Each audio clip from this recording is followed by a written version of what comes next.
Welcome to Community Conversations. I'm your host, Doris Ballard. This program is available on Concord TV's Channel 22, on demand at yourconcordtv.org, as well as on our YouTube channel, and on iTunes as a free podcast.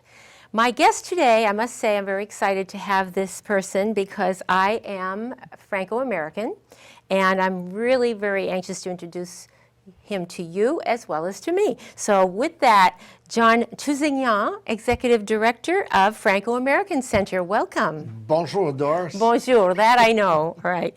So I'm enthralled by you, your background, and how much you bring to the organization, the Franco-American Center, over the years, and your passion for the culture and the language especially.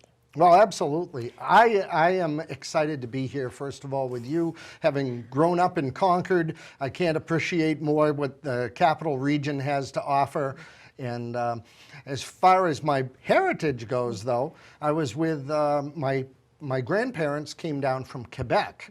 And so I've always had that connection with the French Canadians, and it's just a wonderful opportunity for me now to be able to celebrate my culture every day when I'm working at the Franco-American Center. Now, you were on the board of the Franco-American Center when the position came open and you applied for it, and lo and behold, in, 2013, in January, you were hired. That's right. I had come onto the board the previous summer, and it just happened that by chance the position opened up. They were looking for a part-time executive director to give a little bit more life and youthfulness to the Franco-American Center. So I came on really with the focus on getting younger people to be able to appreciate the culture that many of our older members have been able to appreciate for the past 25 years. And I can see that as being quite a challenge, and I'm really anxious to talk about how some of the endeavors that you're putting into place to be able to make that happen. It's a lot of exciting things happening at the Franco-American Center. But I want to talk about you a little bit more. Oh yeah, here we go. So yes, I'm very pleased to hear that you were a resident of Concord, but you've been a lifelong New Hampshire resident as well. Correct. I mean, you didn't move away, right? No, kind a of stayed in the graduate area? of University of New Hampshire. I went You there. are a New Hampshire man. I had a wonderful experience there. In fact, my bachelor's was so good, I figured I hadn't put enough money into the school. I got a master's degree after that in education. Taught in New Hampshire schools. You taught French? I did. Right. I did. What made you decide that you wanted to speak French?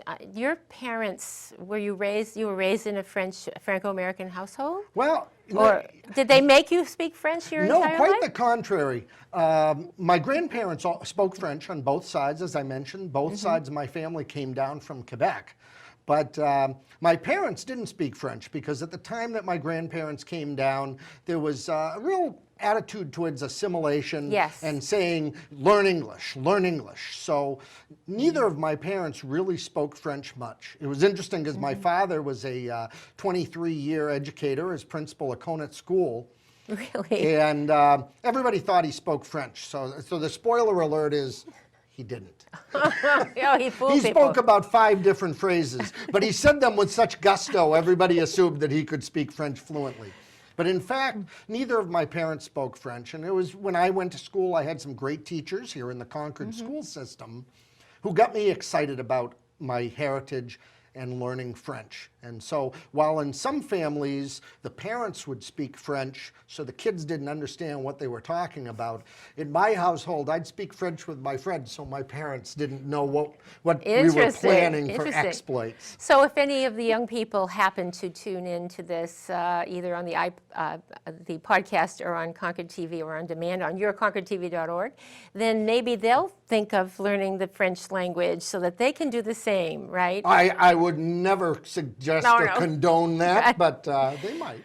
Well, that's interesting because, and I don't like talking about myself, but we do have the Franco-American background, and my parents would always be, parle français, speak French, and I would be like, speak English. You're an American, now speak English. And I have to say that today I'm sorry that I did not continue learning, not only myself learning the French, so I could be I could speak fluidly in French, and but my children, I we didn't teach our children how to speak French. Big mistake. Should have done that. So if any of you are French heritage, keep listening, watching to this program, because the Franco-American Center offers classes. Absolutely. Right. All right. We'll get into that in a bit. Sure. So you taught French where did you teach and for how long? Well, I taught 7 years total. I taught in Pittsfield to begin with. Great opportunity there, getting my feet wet, cutting my teeth on teaching. I also taught at Bishop Brady High School, and then later in Barnstead. Taught for 7 years. It was a great experience, and I still have taught a little bit at the college level and done some corporate training. But I was ready to get out of public education after that 7 years. But it gave you a foundation for teaching that you still use to this day Oh, in absolutely. your position.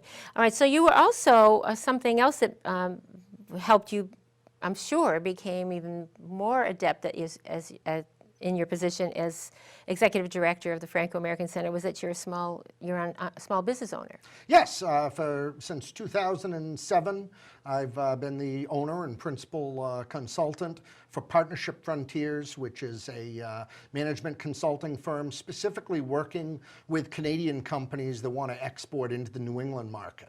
How does one get into that business? And again, that French connection. That was something that you felt you knew so much about that you would just get into this kind of a business. How does that happen? Well, I had worked in international business for several years after I finished with my teaching career. And when the opportunity presented itself for me to move on and start doing some independent work, I relished the opportunity to be able to use my French skills every day in working with companies from Quebec and from the Atlantic provinces. So I primarily focused on Eastern Canada, and a lot of times people think of Quebec with French, but there's also a pretty significant contingency in New Brunswick with the Acadians. Yeah, that's right. So it's been a lot of fun to be able to incorporate that and really use my passion to make a living.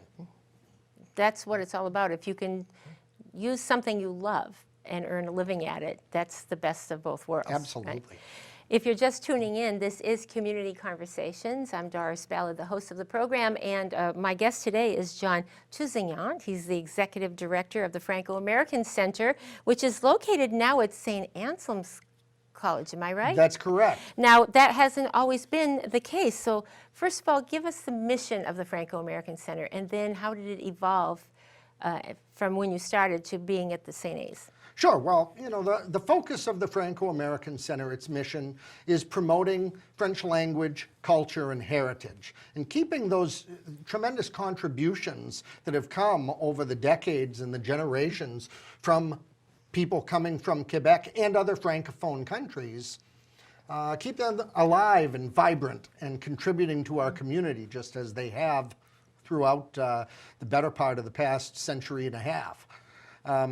Now, the center was originally, as you mentioned, on Concord Street. Right. We had talked about that before we started the program, but that building was sold not too long ago. Just a couple of years back, we sold it to the Gospel Baptist Church.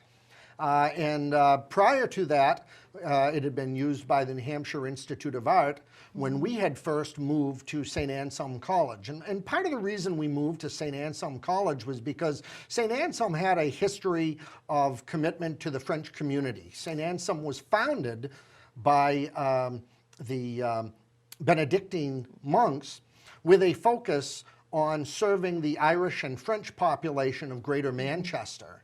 Well, they're located on the west side of Manchester. Does Exactly, that have any right on the bearing to it? Goffstown line. Because I know growing up that we had the Irish and the French were somehow not always getting along. They did not always play well in the sandbox. I think that's No, a fair right. statement. But yes, both of them actually came together at St. Anselm, and so St. Anselm was a natural place for us to look at when there was an interest in creating a collaboration. We moved over there. We had an extensive collection of French works, one of the largest collections of French works outside, well, in the United States, I should say, and we transferred that over to St. Anselm, where now it's available through interlibrary loans so that scholars and other people researching the French experience, both in North America and also internationally throughout Europe and the world, can access these works, and they're better protected and maintained.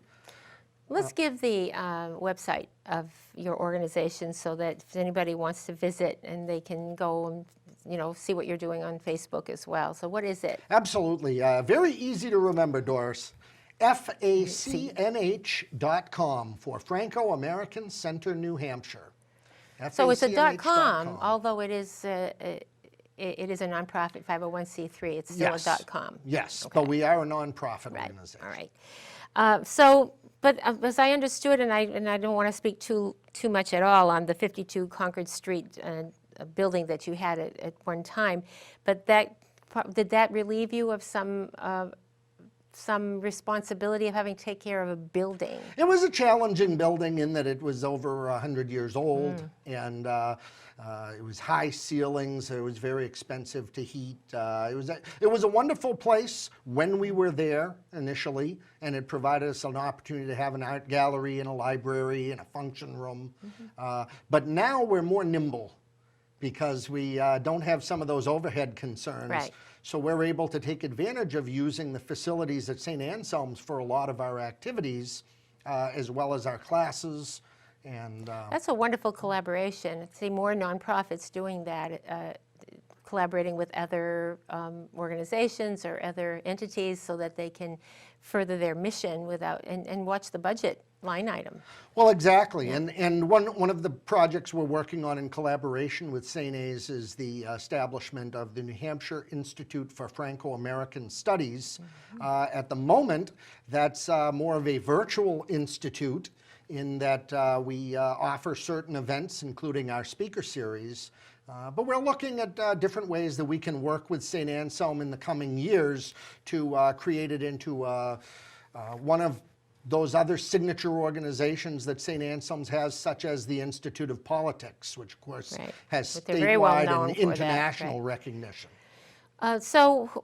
Well, how did it happen that you looked at St. A's? Did they look to the Franco-American Center, or did you look to them to collaborate? That was, to me, a brilliant idea. Well, it really was a great collaboration, and part of the reason was because a lot of the members of the Franco-American Center's board were alumni of St. Anselm. So there was already a connection. We'd done some work in collaboration with them. And again, they were a school that had an organizational mission that seemed very much in line with what we were trying to accomplish. All right, well, let's talk about everything you're doing at the Franco-American Center, and you do a lot of outreach as well. I mean, I was very impressed. If you folks, if you go to their website, FACNH, Franco-American Center of New Hampshire.com, I'm sure that you'll be as impressed with what I found yourself. So the speaker series, you mentioned that. Talk to us about that. When do you have them, and how do you find speakers? What are the content? Well, we have a series, and that is more on the academic end of what we do. The various speakers that we get, both local and international speakers, are people who talk about aspects of Franco-American heritage and culture and how that has impacted our society. We've had talks such as students who've gone to study abroad and their experiences with French. We recently had Aurora Eaton, who spoke about her new book about the Amoskeag Mills and the company that really built Manchester. Right. And a lot of our parents and grandparents worked in those mills. Exactly. So there's always that connection, but we try to get a wide variety of people. It's, again, it's a little more academic sometimes in the lecture focus, but always touching with the connections that we have, because really it's all about connections. Right. It's all about what makes us who we are as New Hampshire residents, as Franco-Americans, and learning those different pieces of the best of that culture that allows us to grow into better people. Now, just getting off a little bit off tangent here is to talk about the immigration. We have a lot of people, Bhutanese culture, and the refugees who are coming in to our cities. But the Franco-American, you could see signs all over the highway saying "Bienvenue." I mean, that was it. The French Canadian, when I was growing up, we were the immigrants.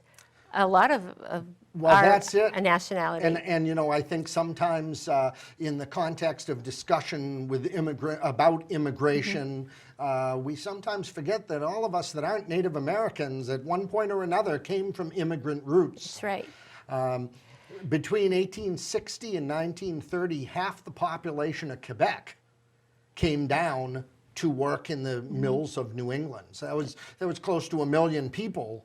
Right. My father and mother worked in the shoe industry, shoe shop, they called it. And My grandfather was out of the shoe shops Right. in Manchester as well. Which, unfortunately, today we don't have that kind of those kind of jobs available. Right. That's a whole other discussion.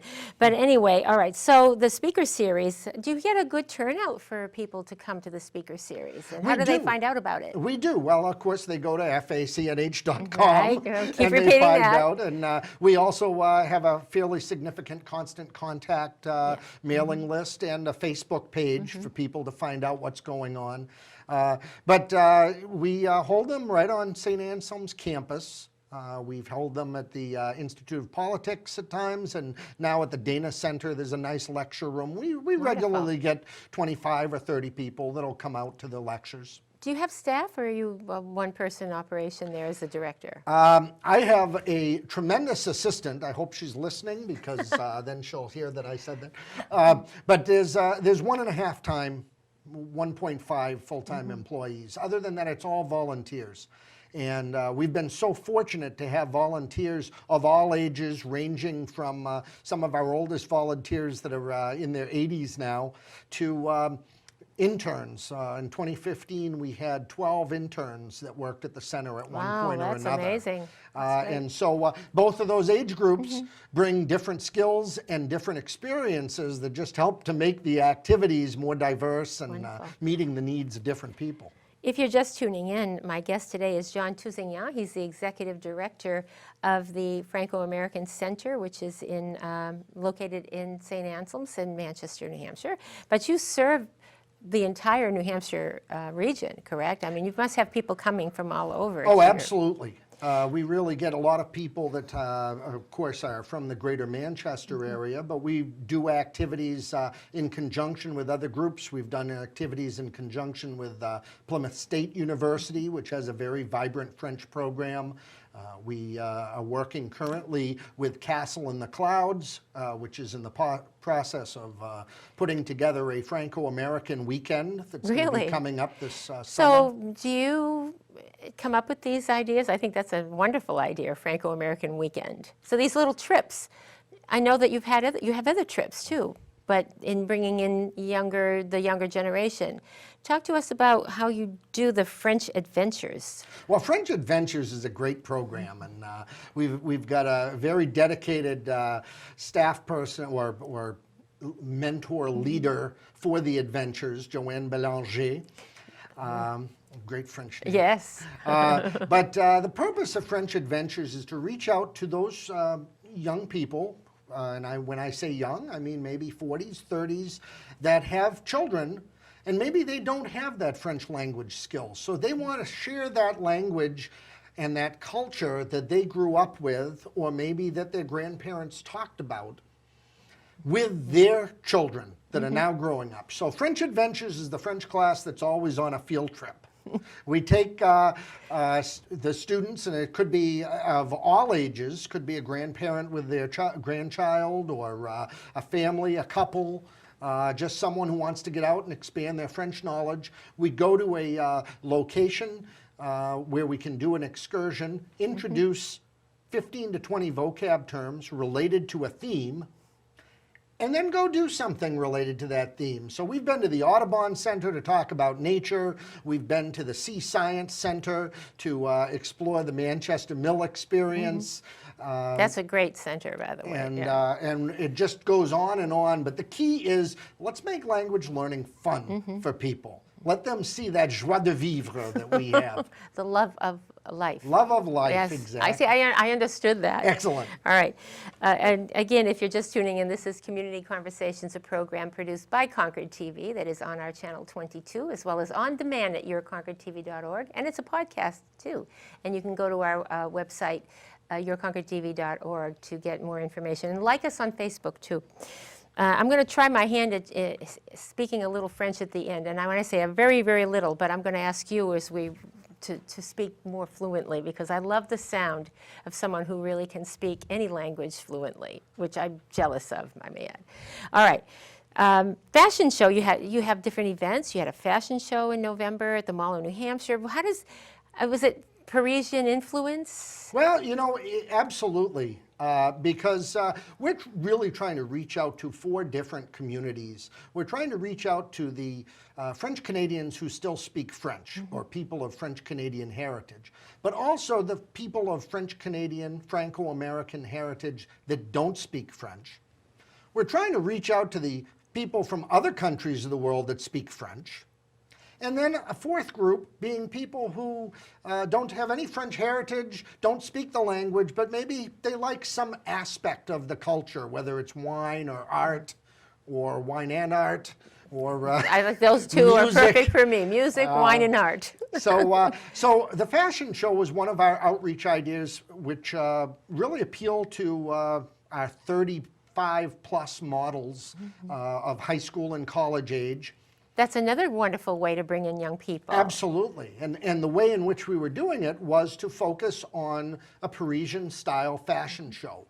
When people think about fashion, they think about Paris. And so we were fortunate to collaborate with our partners at the Mall of New Hampshire to do it right out in the mall in front of Macy's. We had donations of free photography from CM1 photographers.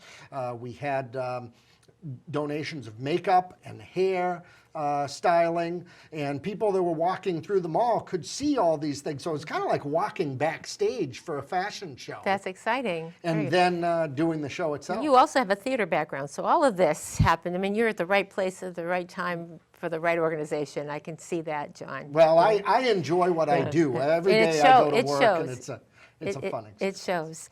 I want to talk about your video contest there in a bit, but first, this tragedy that happened in Paris. Apparently, the Franco-American Center did create some T-shirts in support of the Paris project. Talk about this Paris project. Well, we did. I mean, of course, terrorism has hit so many countries of the world, and sometimes it gets more publicity than others. But we felt very strongly when the terrible attacks happened in Paris that we should stand up and show the same type of support for the French that the French showed for us at 9/11. We had a couple of different things that we did, events that we did in collaboration with different groups to show our support and participating in rallies of support. But we also put together some T-shirts that are available on our website, facnh.com. Yeah. Good pitch, great. Absolutely. Yes. But one of my favorites is, and I wish I could say I designed it, but I didn't design it, says, Je suis Paris.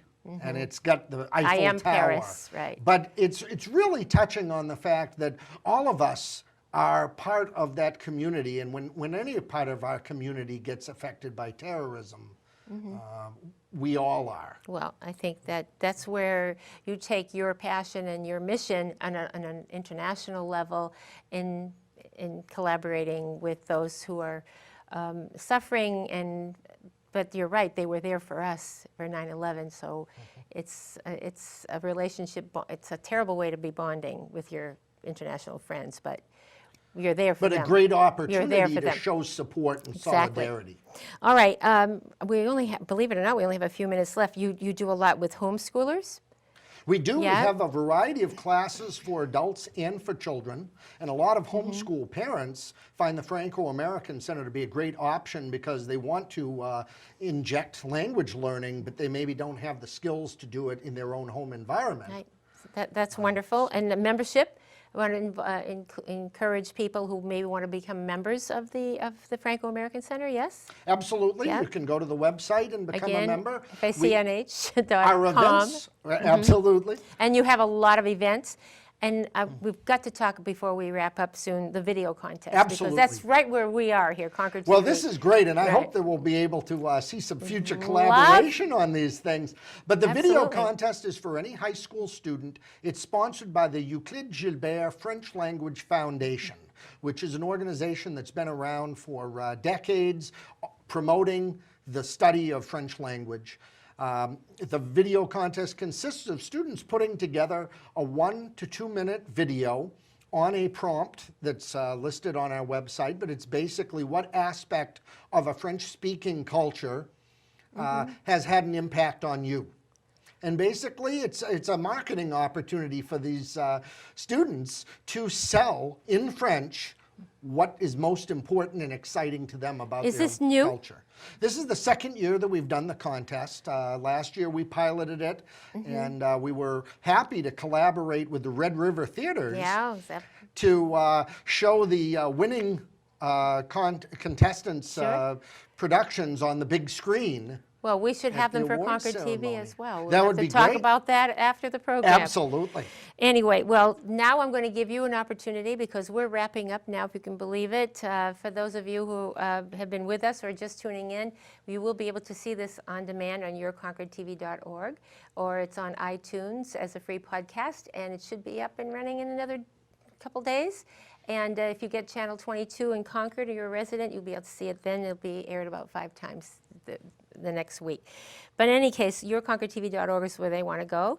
But you want to go to the Franco-American Center website to find out about anything that you've heard here today, which is facnh.com. And executive, how do you say the executive director in French? Directeur exécutif. Directeur exécutif, and moi je suis Doris Fortin-Balaud, and I would like, that's about all I can say in French, but I'd like you to wrap up the program, John Tousignan, by just looking at the camera and saying something to the people. Merci, Madame Ballard, et je souhaite à tout le monde qui écoute cette émission ou qui le regarde de venir profiter du Centre franco-américain, profiter de notre joie de vivre. Vous êtes bienvenus. Thank you for tuning into Community Conversations. I'm Doris Ballard, your host, and thank you, John Tousignan, Executive Director of the Franco-American Center. We have got to keep this collaboration going. Merci, Doris. Il n'y a pas de quoi.